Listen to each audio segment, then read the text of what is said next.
కనుక సోషలిస్టులు అరుణ్ ఆసఫ్ అలీని తీసుకొచ్చారు నిజాంని విమర్శింపజేయడానికి, ప్రజల్లో చైతన్యం తేయడానికి.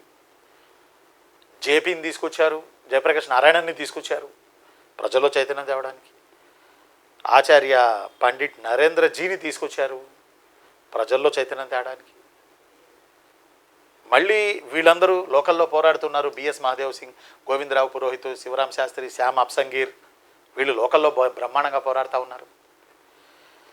ఈ నేపథ్యంలో సోషలిస్ట్ పార్టీ రైతులను ఉద్దేశించి, కార్మికులను ఉద్దేశించి, కార్మిక కర్షక అని చెప్పాం. సోషలిస్ట్ పార్టీ యాటిట్యూడ్ ఏంటంటే కార్మిక కర్షక సంక్షేమం కావాలి. ఫస్ట్ ప్రిఫరెన్స్ అది వాళ్ళది, ఫస్ట్ ప్రిఫరెన్స్ వాళ్ళది.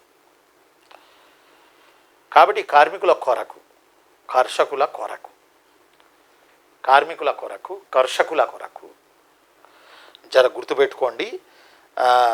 2 సంస్థలు వీళ్ళు సోషలిస్ట్ పార్టీ అనుబంధంగా పెట్టారు.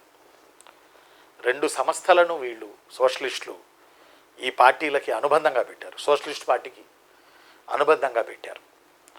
ఆ రెండింటి పేర్లలో ఒకదాని పేరు హిందూ కిసాన్, బాగా గుర్తుపెట్టుకోవాలి, పంచాయత్.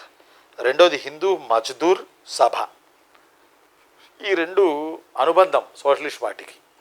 హిందూ కిసాన్ పంచాయత్, నేను ఇక్కడ రాస్తాను, హిందూ కిసాన్ పంచాయత్ ఒకటి, హిందూ మజ్దూర్ సభ, హిందూ మజ్దూర్ సభ. ఈ 2 కొంచెం నోట్ చేసుకోండి, రాసిను. ఈ 2 జర నోట్ చేసుకోండి, కొంచెం జూమ్ చేసుకోండి, ఇట్లా జూమ్ చేసుకోండి. హిందూ కిసాన్ పంచాయత్, హిందూ మజ్దూర్ సభ, ఇవి కార్మికుల కొరకు, కర్షకుల కొరకు. హిందూ కిసాన్ పంచాయత్ ఏమో రైతులకి, హిందూ మజ్దూర్ సభ ఏమో కార్మికులకి. అంటే బ్రాంచెస్. సోషలిస్ట్ పార్టీ ఈ బ్రాంచీల ద్వారా కూడా పోరాటం జరుపుతుంది. సోషలిస్ట్ పార్టీ ఈ బ్రాంచీల ద్వారా కూడా పోరాటం జరుపుతుంది. కాబట్టి ఇన్ని చేశారు కనుకనే